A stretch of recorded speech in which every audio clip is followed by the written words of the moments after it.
Meron tayo compressor. Ginarinder ko na yan. Check natin kung ano laman. Para magkaroon tayo ng idea guys.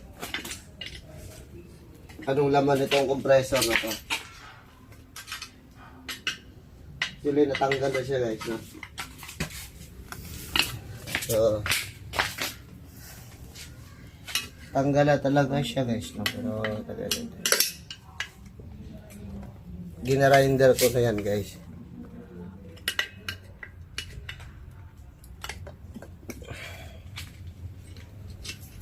So meron pang part torsion na hindi pa natatanggal guys. So ganda rin natin.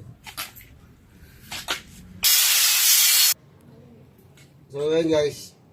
Tuklap po na lang no. Tignan natin kung ano laman. Actually kasi nakakita naman ako ng laman ng compressor. Gusto ko lang i-share sa inyo guys. Tanggal ang mga guys oh. So hindi na lang.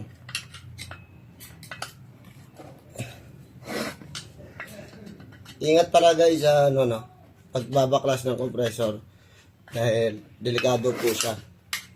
So, ingat kayo kung gagamit kayo ng heavy equipment or yung grinder, mag-iingat po kayo guys na safety first kayo guys. So kung anong laman ng compressor.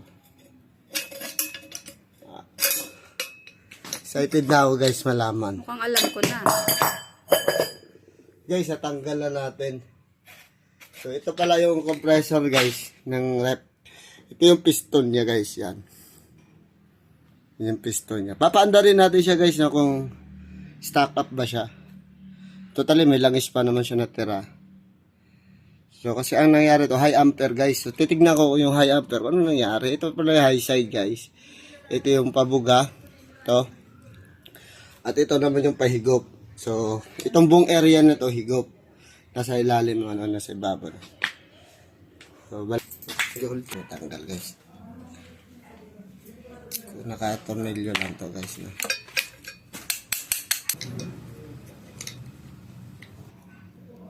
Guys, tanggalin natin. Ito yung kanya hindi ko alam kung anong tawag dito guys. Gusto i-secured na-insecure lang ako guys. Gusto ko lang kasi malaman kung ano yun. Kung anong mga purposes nito. No. Gusto ko lang malaman. Guys, subutin natin. Natin ko anong laman. So, ito pala yung guys, ito yung ilalim. So, kunti na langis, no? Kung natuyuan siya, guys. Yan yung sinasabi pag naputas, tapos, tapos yung sasaksak nyo, nahihigop yan. Dito kasi yung higop nyan, guys. At ito yun. Ayan. Dito yan, oh. Ayan, yan yun, guys. May ikot yan. So, stock up siya. So, sabihin, sira guys. Ayan. Mag-overhaul tayo guys. Subukan ko mag-overhaul. Ayos. Isahan na natin dito guys sa kanyang winding motor. Actually sira talaga to siya. Sira. Subukan ko lang siyang baklasin, no? Tapos pag hindi ko na ibalik guys, tatansuin na natin to guys.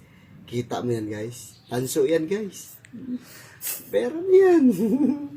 So, update ko kayo guys. Subukan lang naman natin ayusin.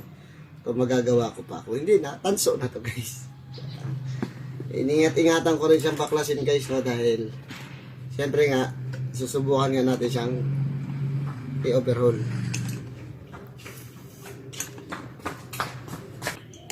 Yan guys.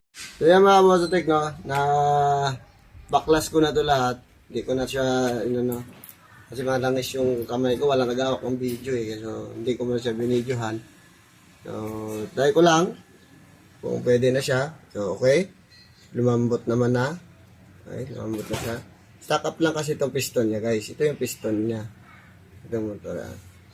Ito yung bubuga ng hangin. So iangat na muna natin.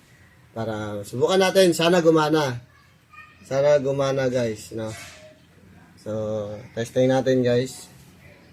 Check tayo kung may wiring dito na ano. So, game. Okay, ayos. Pwede na guys. Sige. So guys, gumana na guys. Kita nyo naman. Oh. Oh. Ayos. Pwede na guys. Good, hindi siya nakalakal. Nagawa natin siya. So, salamat sa inyo panonood.